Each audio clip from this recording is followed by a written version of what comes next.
안녕하세요. 용포스트입니다. 2025년 4월 9일, 미국이 또 한 번 전 세계를 향해 강한 메시지를 던졌습니다. 이번엔 단순한 관세가 아닙니다.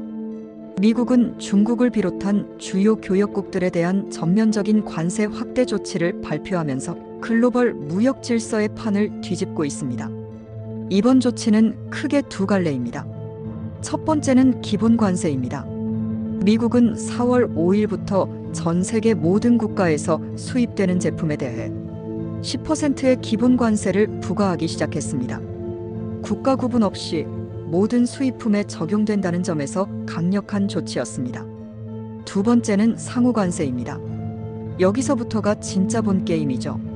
4월 9일 미국은 중국에 대해 기존 104%의 관세에 더해 125%, 그리고 하루 뒤인 4월 10일에는 무려 145%까지 올리는 초강경 대응을 발표했습니다.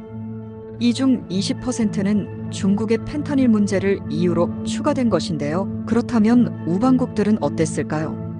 한국, 일본, 유럽연합, 베트남, 대만, 인도 등은 모두 상호관세 대상에 포함됐습니다. 하지만 이들 국가에는 90일간의 유예기간이 주어졌습니다.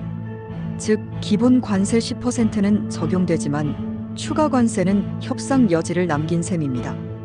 여기서 중요한 메시지가 하나 있습니다. 미국은 이번 조치를 통해 분명하게 말하고 있습니다. 동맹이라도 예외는 없다. 트럼프 대통령과 백악관은 감정이 아닌 원칙과 수치에 따라 결정을 내렸다고 밝혔습니다.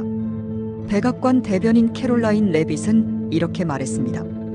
이번 관세는 단순한 보호무역이 아니라 미국의 주권과 경제 안보를 지키기 위한 불가피한 선택입니다. 수십 년 동안 미국은 세계 시장을 열어왔지만 그 대가는 너무 컸습니다.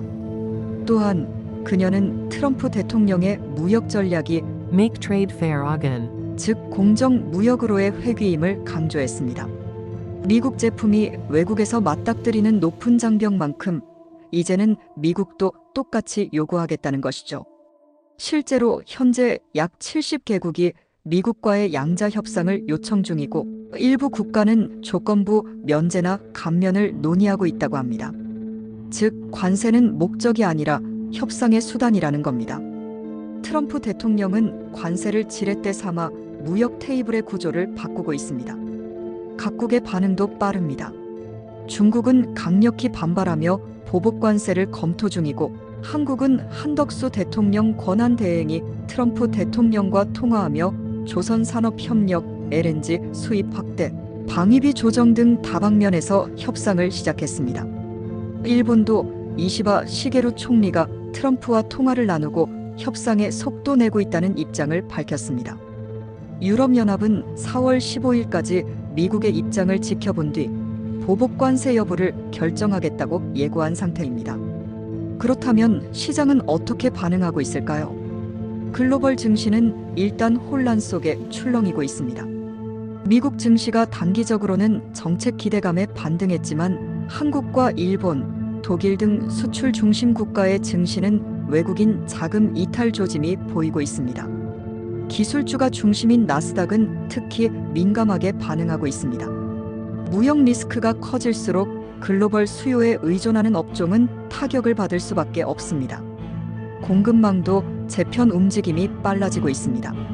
중국의 집중된 생산 구조는 이미 한계에 다다랐고 기업들은 인도, 동남아, 멕시코 등지로 생산 거점을 분산하려는 흐름을 보이고 있습니다.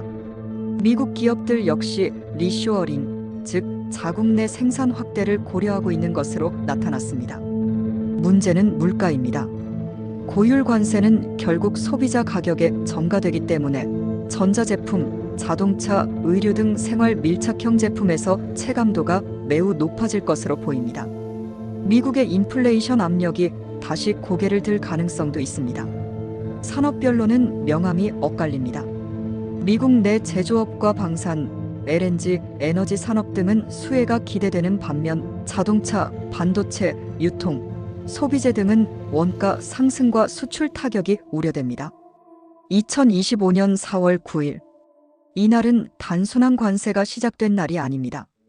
이날은 미국 중심의 무역 질서 재편이 공식적으로 시작된 날이자 트럼프 대통령의 무역 전략이 현실화된 날로 기록될 것입니다. 이제 세계는 더 이상 자유무역 무조건 선이라는 공식을 따르지 않습니다. 조건부 개방과 전략적 협상이 뉴노멀로 자리 잡고 있는 것이죠.